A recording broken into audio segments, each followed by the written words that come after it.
Hey everybody, this is Jerry. Welcome to Ask a Pansexual. As you know, this is Saturday, and this week's topic, as I'm sure you've seen from all of the awesome videos, is why pan? For me, and I'm sure I've told you this a few times already, my path to finding and accepting who I am was very difficult.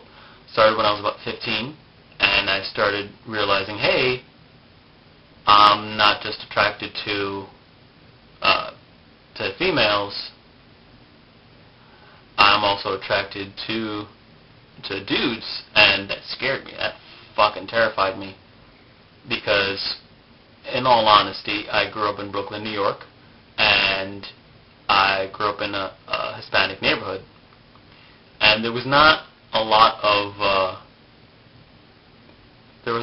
acceptance for people who did not fall into the heteronormative lifestyle. It was like, oh, you're different. And obviously not all Hispanic people are like that, because I'm Puerto Rican, and I think that I'm pretty accepting of everybody, as well as, a whole bunch of different people. But in the neighborhood that I grew up in, not that accepting. Anyway, as I said, it started when I was 15, and when I first realized, I was terrified, absolutely terrified, that I was not just attracted to women. And for me, it took a while for me to actually stop going, no, you're not this, you're not this, you're not this, oh God, ah!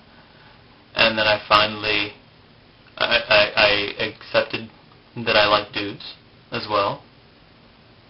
And for a while, I thought I was bi, and I was like, oh, well, yeah, I guess this is what I am. Yeah, okay.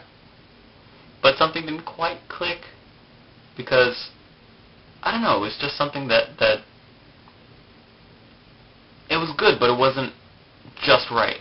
It didn't quite fit 100%. Then I found, because a few different things, my girlfriend at the time, who was pansexual, she asked me about it because I saw this artist on DeviantArt who happens to be trans, and I was like, wow, he's really attractive, and he's a trans man, and that it was a little confusing, but I wasn't torturing myself at that point anymore. I wasn't like, oh no, oh! It was like, oh, this is a trans, but he's not physically male or female. He falls out of the gender binary. So what does that make me? And she was like, well, maybe you're pansexual. And I thought about it, and I turned it over my head, for a while, and I realized, oh, yeah, that does make sense, doesn't it? Oh. But anyway, once I realized it, like I said, it's kind of, it got a lot easier to deal with shit. Because once you know what you are, even if you don't want to really put a label on it, if you want to or if you don't, once you know, oh, okay, this is what I am, this is what I like, and that's okay, and because, again, the whole individuality thing that I talked about last week comes into play perfectly here. But yeah, it just, once I realized it, I was like, oh, cool. Alright, this is what I am. And for me,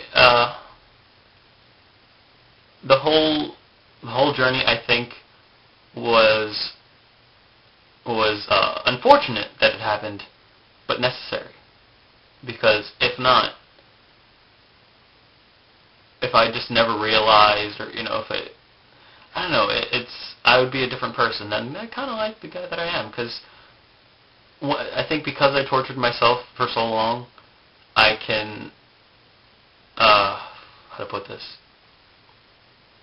Because I tortured myself for so long, I think it's easy for me to see, or easier a little bit, for me to see when people are torturing themselves and going, oh God, but I can't, this is not, and what do they think, and and I can just, pat them on the shoulder and go, hey, I've been there. It's going to be okay. You're going to be fine. You have nothing to worry about. Just relax. You're fine as you are.